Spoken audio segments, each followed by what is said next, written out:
Imagine a world where fear rules the streets, where gangs fight for control, and innocent lives hang in the balance. Today, we dive deep into the untold story of MS-13 and their brutal battles for power across the United States. Stay with us as we reveal shocking real events, personal stories, and the chilling strategies of one of the most violent gangs in America. Don't forget to hit subscribe, turn on notifications, and join us for every chapter of this gripping story. You won't want to miss what happens next. In the heart of Los Angeles, amidst the sprawling urban landscape, two formidable forces clashed in a battle that would leave an indelible mark on the city's streets. The MS-13, a gang born from the ashes of Salvadoran refugees, and the 18th Street Gang, a predominantly Mexican-American organization, found themselves locked in a violent struggle for control over territory, power, and influence. The conflict between these two gangs was not merely a series of isolated incidents, but a full-scale war that engulfed entire neighborhoods. It was a war fought with machetes, guns, and a relentless desire to dominate. The streets of Los Angeles became a battleground where loyalty was tested, lives were lost, and the very fabric of the community was torn apart. One of the most harrowing episodes of this gang war occurred in the early 2000s. A young man, barely out of his teens, found himself at the center of this violent storm. He had been recruited into the MS-13 during his adolescence, drawn in by promises of protection, belonging, and a sense of purpose. But as the gang's conflict with the 18th Street Gang escalated, he realized that the reality was far different from what he had been led to believe. Caught in a crossfire during a violent confrontation between the two gangs, he was severely injured. The incident left him physically scarred and emotionally shattered. His story is not unique. Countless others have found themselves ensnared in the same cycle of violence, their lives forever altered by the gang wars that rage in the shadows of society. The battle for control between MS-13 and the 18th Street Gang was marked by brutal tactics and a complete disregard for human life. Drive-by shootings became commonplace, innocent bystanders were caught in the crossfire, and the streets became a war zone. The gangs fought not just for territory, but for dominance, each seeking to impose their will on the other. Law enforcement agencies, overwhelmed and under-resourced, struggled to contain the violence. The gangs operated with a level of coordination and ruthlessness that made them formidable adversaries. Informants were scarce, and witnesses often refused to cooperate, fearing retaliation. The war seemed endless, with no clear end in sight. But amid the chaos, there were those who sought to break free from the cycle of violence. Individuals like the young man who had been injured in the crossfire began to speak out, sharing their stories and warning others of the dangers of gang life. Community organizations, churches, and local leaders rallied together to provide support and alternatives for at-risk youth. Their efforts were not without challenges. The allure of gang life, with its promises of power and belonging, remained strong. But slowly, the message began to resonate. Young people started to see that there was another way, a path that led away from violence and towards hope. The story of the MS-13 and 18th Street Gang conflict is a stark reminder of the destructive power of gang warfare. It highlights the human cost of these battles and the toll they take on individuals and communities. But it also serves as a testament to the resilience of those who refuse to be defined by their circumstances and who strive for a better future.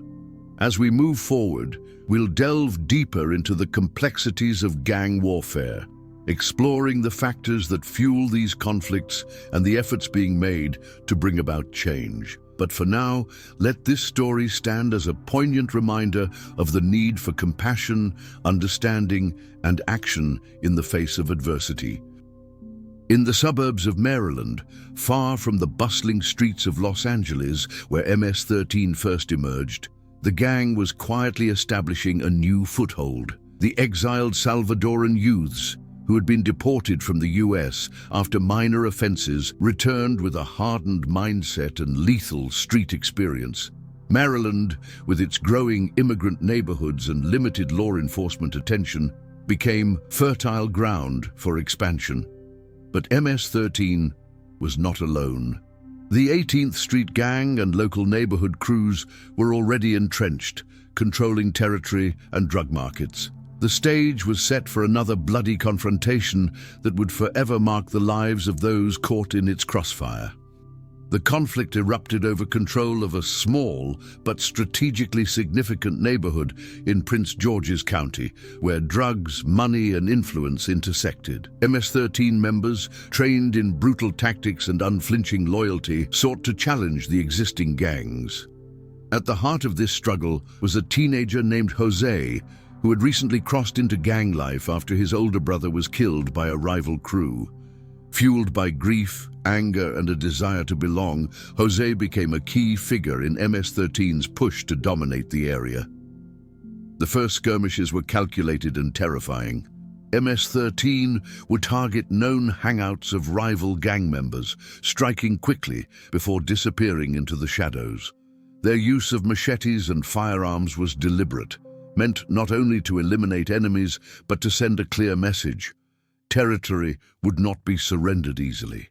The fear they instilled was almost tangible. Parents kept their children indoors, store owners shuttered their businesses early, and law enforcement scrambled to anticipate the next attack. One night, a particularly brutal clash occurred outside a convenience store that served as neutral ground for the neighborhood's youth. MS-13 members, including Jose, encountered a group from the 18th Street Gang.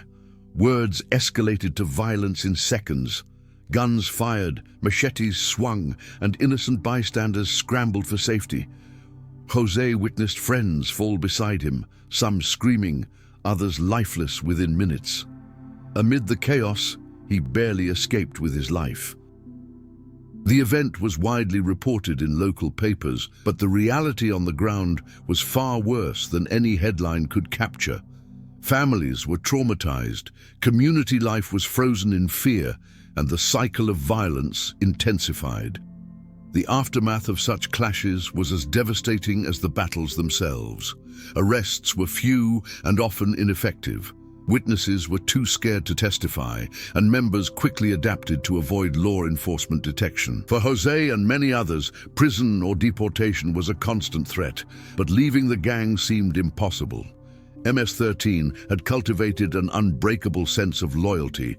Leave and you risked retaliation. Stay and you risked death in the ongoing war for territory. The psychological grip was suffocating, turning teenagers into hardened killers overnight. Within months, the gang's operations in Maryland became more organized. MS-13 imposed a quasi-military structure on their crews, with leaders issuing orders for attacks, extortion, and recruitment.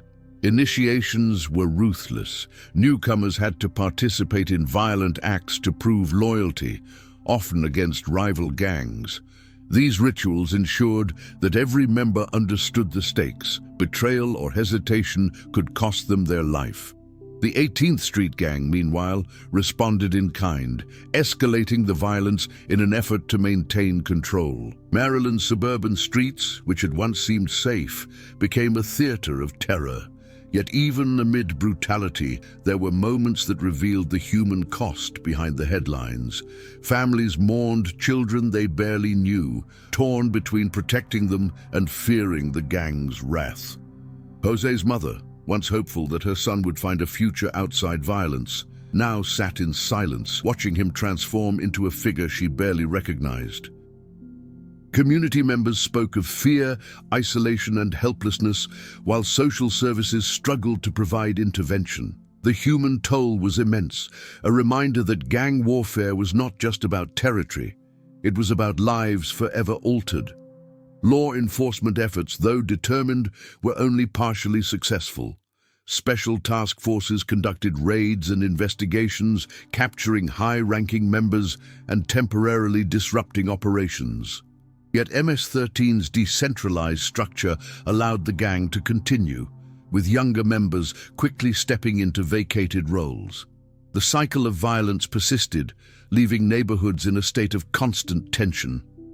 The war for power in Maryland was far from over, a grim reflection of MS-13's reach and adaptability.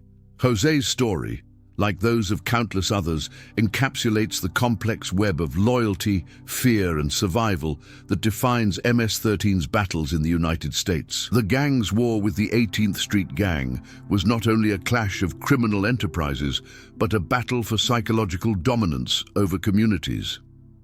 It was a war fought in silence on the streets, in whispered threats, and in the trembling hands of those caught in the crossfire. And while law enforcement could intervene, the roots of violence, shaped by social neglect and systemic failures, ran deep. As we move forward to the next chapter, the story will continue with MS-13's expansion into new territories and their confrontations with law enforcement and rival gangs, showing how their tactics evolved and how the human cost escalated. The narrative of Maryland is a microcosm of a larger battle, a war that continues to shape lives in neighborhoods across the United States, where fear reigns and survival comes at a devastating price. By the late 1990s, MS-13 had established a reputation that stretched far beyond Los Angeles and Maryland. New York City, with its sprawling immigrant communities and complex urban landscape, became the next battlefield for the gang's relentless pursuit of dominance. The city's boroughs, particularly Queens and the Bronx, were home to waves of Salvadoran immigrants seeking refuge from the civil wars of Central America. Among them were young men, some barely teenagers, who were quickly drawn into the orbit of MS-13, lured by promises of protection, brotherhood, and a sense of identity that had been denied in the harsh reality of their new lives. But the streets of New York were already claimed by other established gangs. The city's Latino gangs, including remnants of the 18th Street Gang and other local crews, resisted MS-13's intrusion. The battle for territory, drug markets, and influence quickly escalated into a bloody war. For MS-13, these conflicts were more than turf disputes. They were tests of survival, loyalty, and the gang's growing reputation for brutality. In Queens, a young man named Raul found himself drawn into this violent struggle. Raul, a Salvadoran immigrant who had witnessed his father brutally killed during the Civil War, sought refuge and family within MS-13. The gang's New York cell offered him that sense of belonging, but it came with an unspoken price: absolute obedience and participation in the gang's campaigns of terror. The conflict with rival gangs intensified as MS-13 attempted to assert control over a key street known for drug sales and youth recruitment. The confrontations were swift, ruthless, and merciless. One night, an ambush took place near a local park where MS-13 members had identified a small faction of rival gang members attempting to encroach on their claimed territory. The gang struck with precision, machetes swung in the dark, firearms erupted, and chaos consumed the area. Raul, positioned at the center of the skirmish, witnessed the immediate consequences of gang warfare. Friends and rivals alike fell in the violence, some screaming, others lifeless, their lives extinguished in a matter of minutes. The aftermath of the battle was horrifying. Local residents, many of whom had nothing to do with gang life, were terrified. Families kept children inside, and neighborhood businesses shuttered for fear of becoming collateral damage. The brutality of MS-13 was a message to all. Control was absolute, and defiance would not be tolerated. Law enforcement struggled to keep pace. The gang operated with an alarming level of coordination, often communicating in codes and conducting operations at night to evade capture. Witnesses were too frightened to testify, and young recruits were indoctrinated into a culture of secrecy and fear. Raul's story reflects the human cost behind the headlines. Before joining MS-13, he had dreams of finishing school and pursuing a future free from violence. Instead, he found himself embroiled in a world where survival meant committing acts he could scarcely reconcile with his conscience. He participated in extortion, drug distribution, and eventually violent confrontations with rival gangs. Each act, sanctioned by MS-13's hierarchy, reinforced his dependence on the gang while simultaneously eroding any sense of personal morality. The New York conflicts also revealed MS-13's tactical evolution. Unlike the relatively spontaneous violence of their early days in Los Angeles, their operations in New York were highly organized. The gang implemented intelligence-gathering strategies, surveillance of rival gang activities, and meticulous planning for attacks. Every skirmish served a strategic purpose: to intimidate, to recruit, and to expand influence. The streets were not merely territories, they were symbols of power, and losing them was unacceptable. Yet even amid the chaos, there were glimmers of resistance. Community leaders, social workers, and local police began targeted outreach to vulnerable youth, attempting to steer them away from gang life. Schools launched awareness programs, and local churches offered support networks for families traumatized by the ongoing violence. Some young members, including Raul, eventually faced critical moments of decision, remain entrenched in a violent life with little hope for escape, or attempt to break free and risk retribution from a gang that demanded unwavering loyalty. The consequences of these battles reverberated far beyond the immediate neighborhoods. MS-13's growing presence in New York created a ripple effect, influencing gang dynamics across the East Coast. The gang's reputation for brutality was a recruitment tool as much as it was a weapon of intimidation. Adolescents, often struggling with poverty, trauma, or displacement, were drawn to the gang's promise of identity and protection, perpetuating a cycle that was difficult to break. Raul's journey in the concrete jungles of Queens is emblematic of the broader struggle of MS-13, a blend of fear, loyalty, violence, and survival.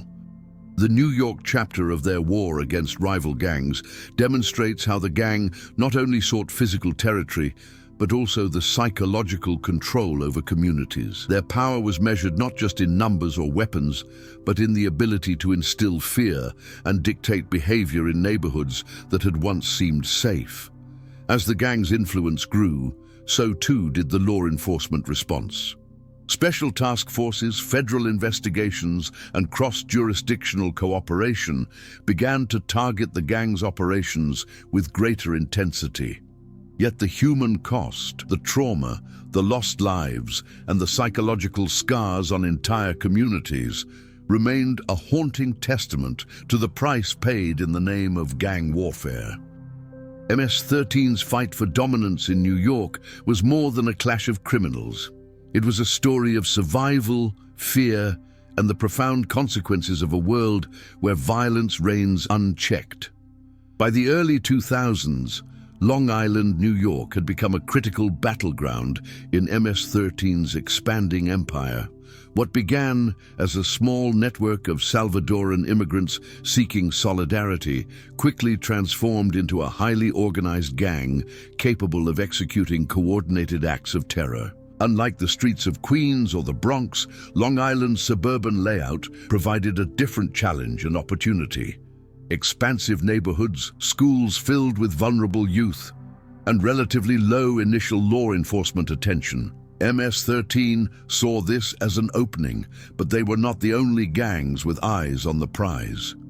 The local chapters of 18th Street Gang and smaller crews had long controlled the area, and any attempt to encroach was met with immediate, brutal retaliation.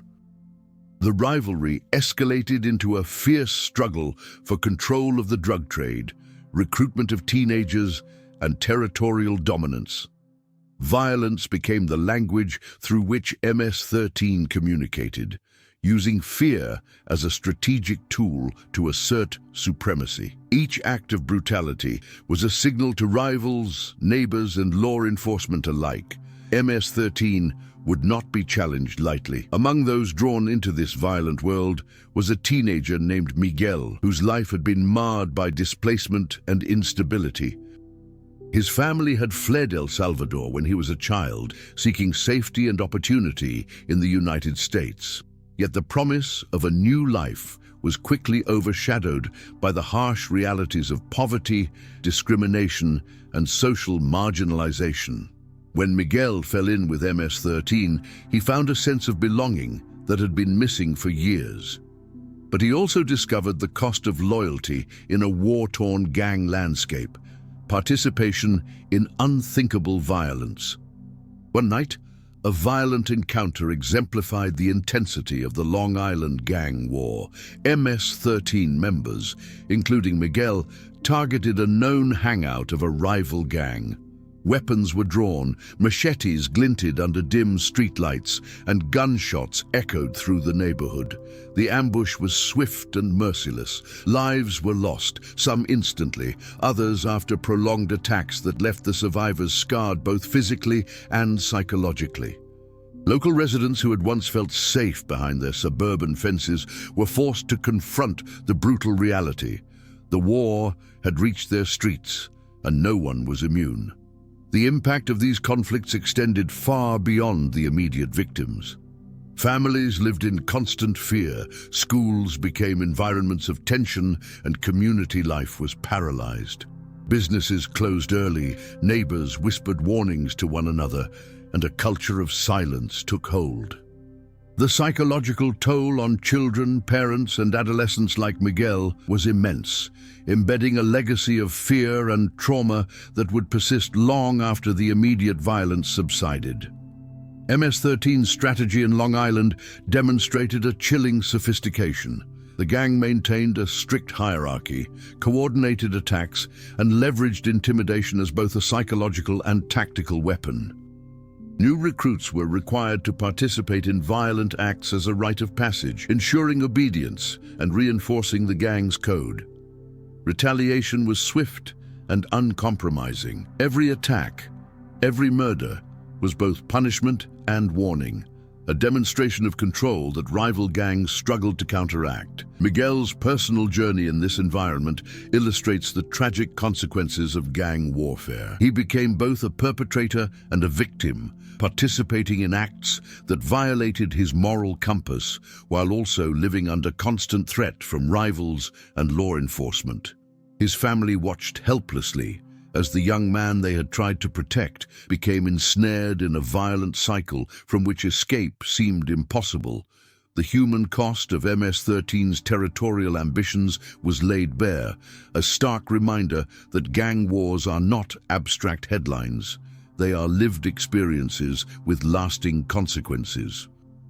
Law enforcement eventually intensified their efforts in Long Island, forming task forces and deploying resources to dismantle MS-13's operations. Yet, the gang's resilience and adaptability posed significant challenges.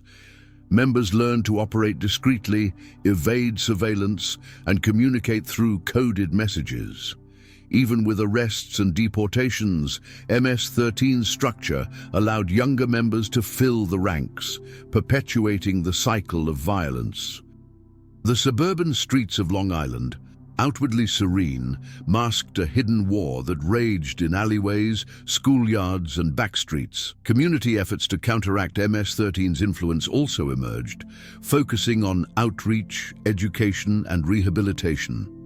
Programs sought to redirect at-risk youth, providing alternatives to gang life and emphasizing the long-term consequences of violence.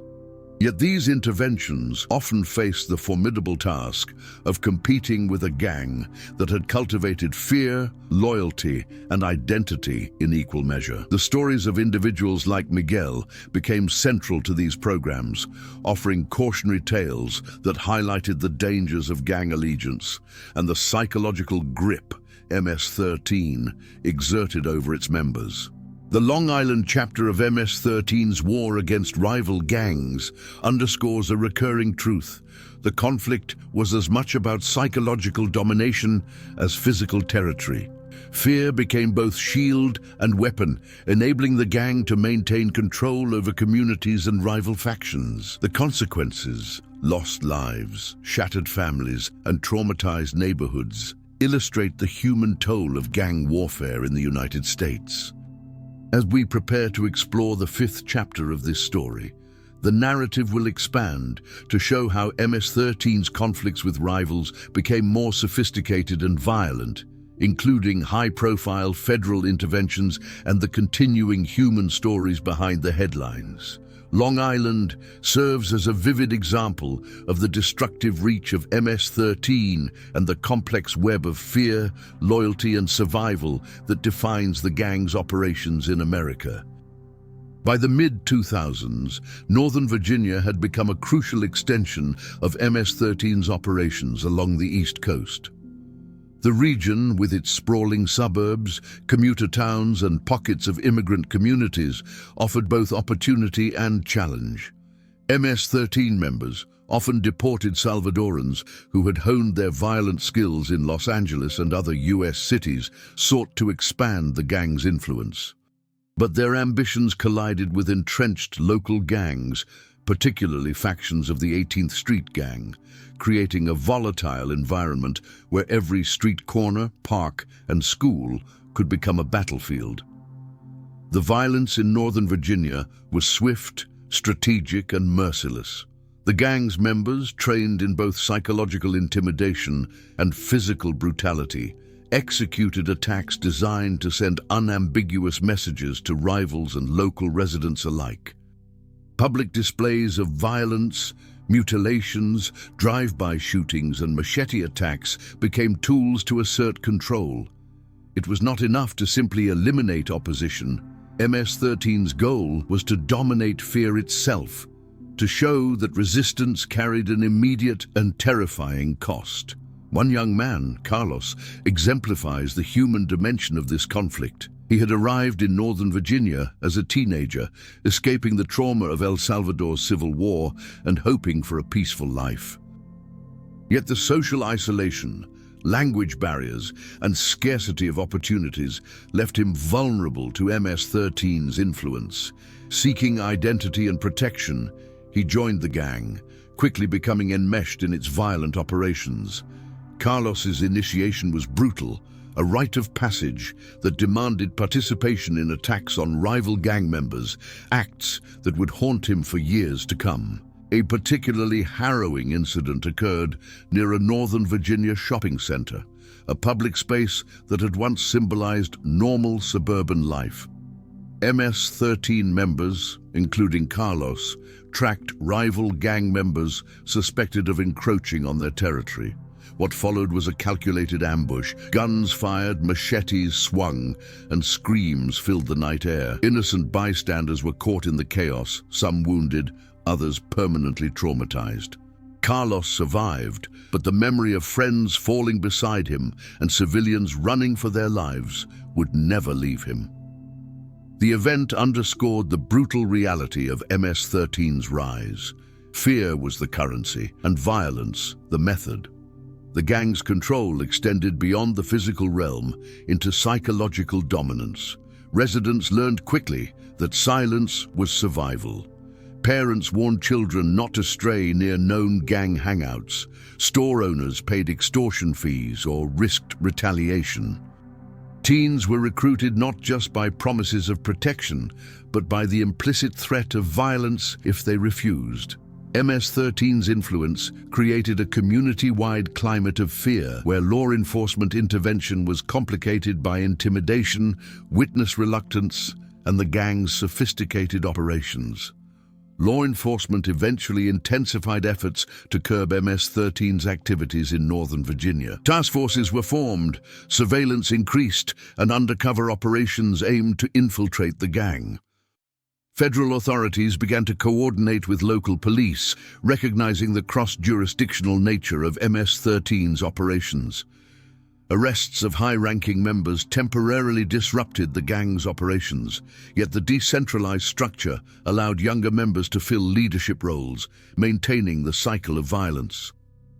The adaptability of MS-13 highlighted a chilling truth. While arrests could reduce immediate threats, they could not instantly erase the gang's grip on fear and territory. Carlos's personal journey illustrates the complexity of breaking free from MS-13. Each decision carried life or death consequences. Leaving the gang was not simply a matter of choice. It required navigating threats from both rivals and his own organization. The psychological toll was immense. Trauma from past violence, guilt for his own actions, and constant anxiety about potential retaliation. Yet amid this darkness, there were glimmers of hope. Mentorship programs, community outreach initiatives, and rehabilitation efforts offered alternatives, giving some young men the chance to reclaim their lives. For Carlos, the path to escape required courage, resilience, and a willingness to confront the deep scars left by his time in the gang. Northern Virginia's experience reflects a broader pattern in MS-13's expansion. The strategic targeting of suburban areas with vulnerable immigrant populations, the unrelenting pursuit of territorial dominance, and the cultivation of fear as a means of social control. The gang's battles with rivals were not merely local skirmishes, they were extensions of a larger network of criminal operations spanning multiple states. Each conflict reinforcing MS-13's reputation for brutality and dominance. The human cost of this war cannot be overstated. Families were shattered, neighborhoods traumatized, and adolescents like Carlos forced into adulthood amid bloodshed and terror. While law enforcement efforts and community interventions made some impact, the deep social and psychological roots of MS-13's influence continued to challenge officials and residents alike. The story of Northern Virginia serves as a grim reminder that gang warfare is not confined to inner-city streets. It can infiltrate suburbs, schools, and family lives, leaving a legacy of fear that lasts generations. As we move to the sixth and final chapter, the focus will shift to MS-13's nationwide presence, their adaptation to law enforcement strategies, and the ongoing struggle of communities to resist the gang's psychological and territorial control. Northern Virginia stands as a stark testament to the resilience of MS-13, the devastation wrought by gang conflicts, and the human stories behind the headlines of violence that continue to shape lives across the United States. By the late 2000s, MS-13 had transformed from a localized gang in Los Angeles into a sprawling criminal network with influence across multiple states in the United States. From the bustling streets of Los Angeles and Queens to the suburbs of Long Island, Maryland, and Northern Virginia, MS-13's reputation had become synonymous with brutality and terror. But their expansion was not just about spreading territory. It was about dominating the social and psychological landscape of communities, imposing a climate of fear that rival gangs, law enforcement, and civilians had to navigate daily. The gang's conflicts with rival factions, including remnants of the 18th Street Gang and other local crews, became increasingly sophisticated. Violence was no longer random or reactive. It was strategic, coordinated, and intended to assert dominance. In the Washington, D.C. metropolitan area, for instance, a series of violent encounters exemplified the gang's ruthless efficiency. Small rival groups who attempted to encroach on MS-13's territory were met with swift, calculated retaliation. Ambushes, drive-by shootings, and public acts of violence served as both punishment and warning. These were not isolated incidents. They were part of a meticulously maintained system designed to control territory and instill fear in anyone who might challenge the gang. Among those drawn into the gang's operations during this nationwide expansion was Diego, a young Salvadoran American living in northern New Jersey. Diego's early life had been defined by instability and loss. He had witnessed family members become victims of gang violence and had himself experienced the constant threat of crime in his neighborhood.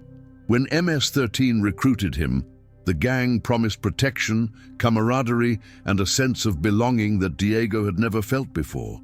But he quickly discovered that this sense of belonging came at a horrific cost: participation in violence, extortion, and the ever-present threat of death. Diego's initiation into the gang involved a terrifying test of loyalty, an act of violence against a rival group. Reluctantly, he participated, aware that refusal would mark him for retribution from MS-13. This rite of passage was more than symbolic.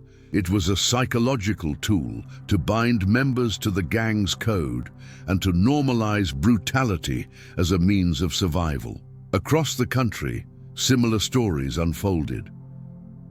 Young men, often traumatized by past experiences or living in communities plagued by neglect, were drawn into the orbit of MS-13, finding identity and purpose in a structure that demanded violence and obedience. MS-13's nationwide strategy involved more than just street-level aggression. The gang adapted to law enforcement pressures, operating with compartmentalized cells to reduce vulnerability to raids and infiltration. Communication was encrypted, recruitment discreet, and attacks premeditated, even as federal and local authorities increased surveillance and coordinated efforts to dismantle the gang. MS-13 remained resilient, demonstrating an almost uncanny ability to recover from arrests and deportations. Leadership vacancies were quickly filled, ensuring continuity and maintaining the gang's culture of fear. The human toll of this nationwide expansion was staggering. Families across the United States were forced to navigate neighborhoods under siege by gang activity. Parents worried incessantly about their children. Children were coerced into participation or threatened with violence. And communities faced economic and social disruption as businesses closed early or residents moved away. For individuals like Diego, the psychological impact was profound. The constant pressure of maintaining loyalty, the trauma of witnessing death, and the moral conflict inherent in committing violent acts left lasting scars. Federal initiatives, including the formation of MS-13 task forces and coordinated operations with ICE and the FBI, aimed to disrupt the gang's operations on a national scale. High-profile arrests of leaders and the dismantling of certain cells made headlines, signaling progress in the fight against organized gang violence. Yet the decentralized and adaptive nature of MS-13 meant that such efforts could only mitigate, not eliminate, their influence. The gang's nationwide presence persisted, and the social and psychological grip it exerted on communities continued unabated. Diego's story, like those of countless others across the country, illustrates the complex dynamics of MS-13's expansion. The gang's power was not only derived from its capacity for violence, but from its ability to manipulate fear, loyalty, and identity.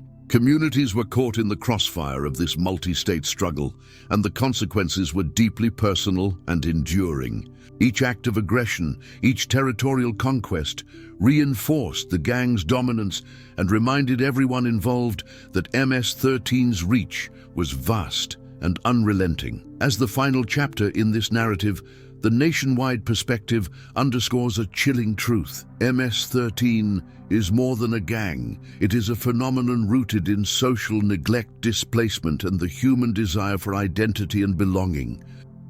Their battles with rival gangs across the United States illustrate the relentless pursuit of power, the calculated use of fear as a weapon, and the human cost of organized violence. The story of MS-13's nationwide reign of terror is a sobering reminder of the impact of gang culture on American communities and the ongoing struggle to reclaim safety, dignity, and hope in neighborhoods where fear still reigns supreme.